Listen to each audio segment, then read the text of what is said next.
대선을 보름 앞두고 이재명 후보의 경제관이 대선판 주요 이슈로 떠올랐습니다.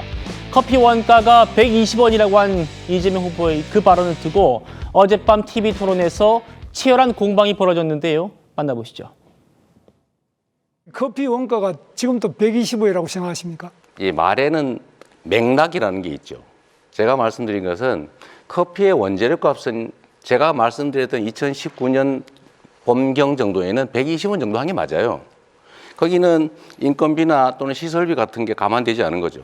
그러니까 원료값이 이 정도 드니까 가게를 바꿔서 지원해 줄 때니 새로 만들어서 닭죽을 파는 것보다는 더 나은 환경에서 더 나은 영업을 하도록 지원해 주겠다. 이 말을 한 건데 그 말을 떼내가지고 그렇게 왜곡하시면. 아니, 그 말씀이 아니고 커피가 굉장히 폭리를 취하는 것처럼 이렇게 돼서 굉장히 분노를 많이 하고 있는데. 자, 방금 들으신 그 커피 원가 120원 논란, 사흘 전에요. 이재명 후보가 군산 유세 때 직접 한 말입니다. 이 후보 방금 들으셨습니다만 말의 맥락을 보라고 했습니다. 그 맥락 들어보시죠.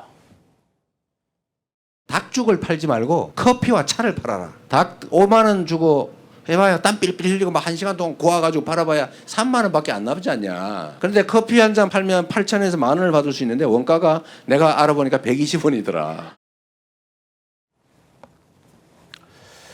최 의원님, 같이 보시죠. 그 맥락을 들어봤더니 2019년 경기도지사를 할 때 그 계곡 불법 영업 정리할 때 있지 않습니까? 네. 그때 닭죽 파는 상인들 닭죽 팔지 말고 커피 파시라 이렇게 생계적인 대안을 제시하는 과정이었다. 그렇게 얘기했거든요. 그 맥락 어떻게 들으셨습니까? 아니 그러니까 본인이 이런 그 어떤 강압 행정이 아니라 설득 행정을 통해서 경기도지사 시절에 계곡 정비 그걸 뭐 이뤄냈다 이런 거는 이제 설명하는 과정 속에서 나온 얘기인데 그러니까 맥락은 그런 거예요. 뭐 본인이 행정을 이렇게 설득하는 행정을 폈다. 저는 맥락을 그렇게 이해를 했고요. 근데 그 과정에서 나온 게 커피 원가 120원이에요. 원두 가격 120원이 아닙니다. 네. 원가죠. 그럼 커피의 원가라는 거는 우리가 어떻게 계산을 하냐. 보통 원가의 개념에는 그 원재료 값만 들어가는 것 아니에요. 거기에는 뭐 인건비, 임대료, 뭐 여러 부대 시설비, 인테리어, 뭐 물값, 뭐 하다못해 뭐 카드 수수료 다 들어갑니다. 그렇기 때문에 커피 원가라는 개념과 커피 원두값이라고 하는 개념은 완전히 다른 건데 그걸 이재명 후보가 지금 그 커피 원가라고 분명히 발언을 했어요. 그러면서 맥락을 보라고 하는데 맥락을 아무리 봐도 글쎄 커피 한 잔에 8,000원에서 10,000원 받는 데가 있는지도 잘 모르겠고 제가 보기엔 물론 뭐 어디 아주 비싼 곳에는 있겠죠.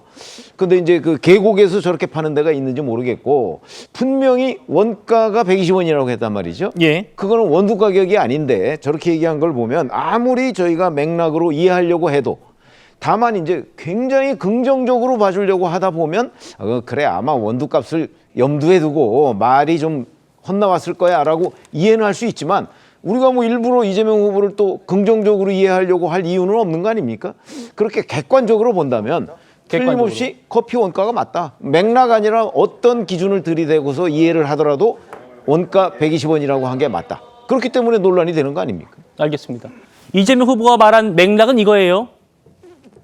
닭죽 파는 것보다는 더 나은 환경에서 커피를 파시는 게 생계에 더 도움 되실 겁니다. 라는 말에서 그런 맥락에서 한 거다라는 건데 국민의힘은 이 맥락을 이해 못하겠다는 것 같습니다. 오늘 커피가 국민의힘 회의실에 많이 배달됐다고 해요. 그 장면 만나보시죠.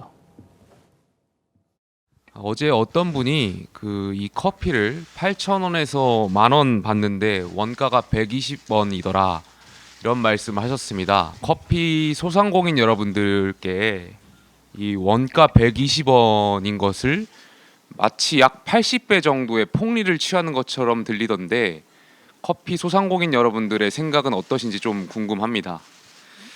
가격을 결정하는데 인건비, 뭐 임대료, 또 원가 등도 있겠지만 저희 국민의힘이 더 중요하게 생각하는 것은 어떤 결과물을 도출하는 데 있어서 창의와 정성 그리고 땀이라고 생각합니다. 저희 국민의힘은 개인의 창의와 땀, 정성을 존중하는 정당이 되겠습니다. 자, 박수현 의원님. 예. 오늘 지금 보이시나요? 지금 국민의힘의 선대위 회의장에 핫커피 대용량 커피통이 딱 등장했습니다. 회의 도중에 방금 보셨지만 그 김용태 비대위원장 커피 딱 들고 커피 얘기 많이 했잖아요. 이재명 후보를 겨냥한 퍼포먼스였습니다. 어떻게 보셨습니까? 예, 뭐 그렇게 재밌게 하네요. 또 별로 그렇게 큰 재미가 없는 대통령 선거에 이런 작은 재미라도 좀 있어야 우리 국민께서 좀 웃으실 일이 있지 않을까 하는 생각도 해봅니다. 예. 우리 최병묵 의원님께 제가 부탁을 드리면 굳이 뭘 또 긍정적으로 생각을 안 하시려고 그렇게 말씀을 해주셨어요. 긍정적으로 생각해 주시기 바라고요. 예. 어떤 사람이 아무리 그 악의가 가득 차 있다 하더라도 그렇게 할 사람이 누가 있겠습니까? 아마 이 문제는 이재명 후보가 본인이 성남시장 또 경기도지사 재직 시절에 본인이 발로 뛰면서 그런 소상공인, 자영업자 등 어려운 이 계층의 삶을 개선하기 위해서 얼만큼 노력했는가, 그 과정에서 본인이 몸소 체득한 그런 어떤 경험을 바탕으로 체감 있는 정책을 펴서 성공 사례를 만들었다라고 하는 그것이 맥락입니다. 그래서 그런 예를 하나 들었다고 어제 이준석 후보에게도 계속 설명을 하지 않습니까?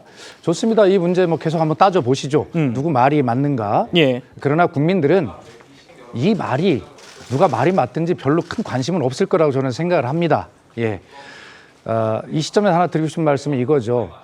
1등하는 후보를 협공하는 것은 뭐 자연스럽고 당연합니다. 그러나 말이 가는데 말 꼬리를 잡아서는 말이 어느 방향으로 가는지를 조정할 수가 없어요. 주도적으로. 결과적으로는 말 고삐를 잡는 사람이 말을 끌고 가는 것인데 방향으로.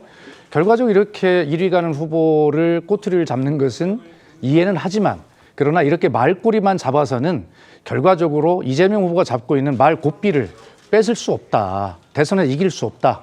이 문제를 분명하게 인식했으면 좋겠고요.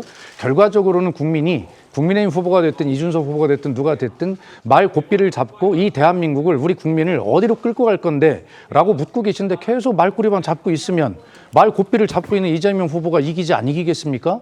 그런 측면에서 저는 이런 대화 뭐 환영하고 좋은데 뭐 하루 이틀 정도 이렇게 이야기를 하고 이 정도가 끝내고 다른 후보님들은 1위 가는 이재명 후보를 어떻게 하면 빨리 따라잡을까라고 하는 본질적 고민을 했으면 좋겠다는 생각이 듭니다. 예.